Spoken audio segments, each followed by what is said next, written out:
What is up, everybody? I'm your Legendary Commander, and welcome back to Baldur's Gate 3. In this video, we're going to talk about a particular trap that you can pretty much solve without having to actually make a check.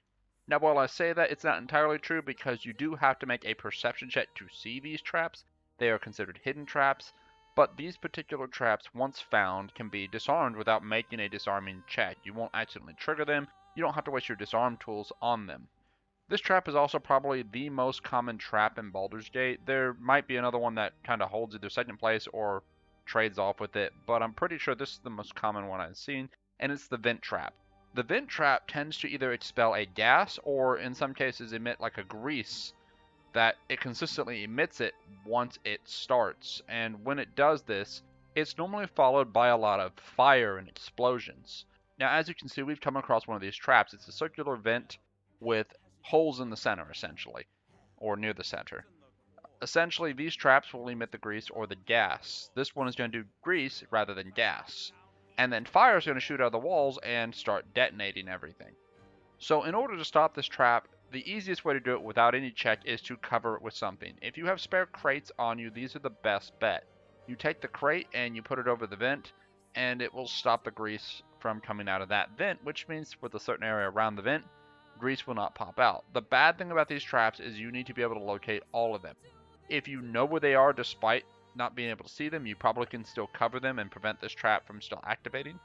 However, you still want to make sure you get them all. If you miss one, what could happen is, for example, with this trap, the grease could expand out far enough that when the grease detonates from the fire, it could damage another bot, like it does here. Now, this does at least buy you some time, but this bot will eventually fail, and it will, well, be destroyed, and it will begin doing what all the others do. But you can use like a wooden crate to maybe temporarily buy you some time. Now, it does take a moment for the explosions to reach further in where that area was not affected previously, but it eventually does happen. And we can really see this after basically we try our next step. However, in the meantime, it is better to make sure that you get all the traps covered, but we have another option if we manage to miss a step and we have the right equipment laying around. If you can find some material that is of like medium toughness, something that essentially is not so reactive to getting hit by explosions, like these opal chests that we have, the opulent chest sitting around. The opulent chest actually can withstand a good explosion. You can start covering the grease traps with these.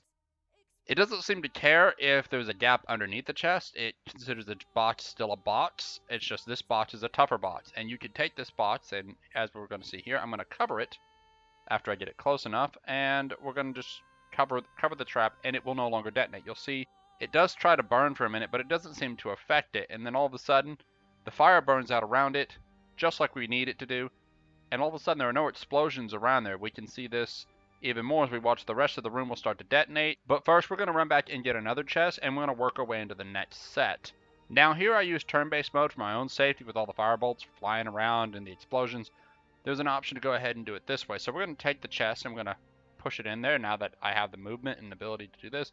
And lei'zel, being a strong character, can really move that chest far. I have covered that trap, and now I can walk away to safety, exit turn-based mode, and when I turn back real time, the game is going to go ahead and just run like usual, and you can see that one burns out as well. And it is even safe, despite the fact of how close it was and the other chest broke earlier. This chest does not seem to want to break, which is great for us because that means we can use these chests to technically turn the room to be a much safer environment. Now, it is still dangerous, of course, but it is far better than being around a bunch of explosions and firebolts. Now, in the beginning, you're not going to have a lot of these chests on hand. You might want to send some of these to camp because you probably don't want to be carrying these chests around for the emergency use here, especially since you can always run back to camp at any point in the game, grab the chest, and then bring them back. The only times you can't run back to camp is when you're in battle. So as long as the traps aren't triggered during battle, you should be in pretty good shape to just use the chest whenever you need by just heading back to camp and then coming back here with the chest to cover things. Now, I wish I could show you the gas chamber traps, but those don't come until, I believe, Act 2, to my knowledge, and I'm not currently in a position to show that kind of footage. But essentially, the method is still the same, and with that said, that is going to be it for this video. I hope this helps those who are struggling with these traps, or at the very least, maybe want to get back into a room that's been detonating and they're trying to find a way to get back in. Well, maybe this hopefully helped you get access to the room and get access to those items that you're actually looking for. With that's going to be it for this one, guys. I hope you all enjoyed. If you did, hit that like button. Don't forget to subscribe. Make sure to tell your friends. But y'all take care, and I will catch you next time.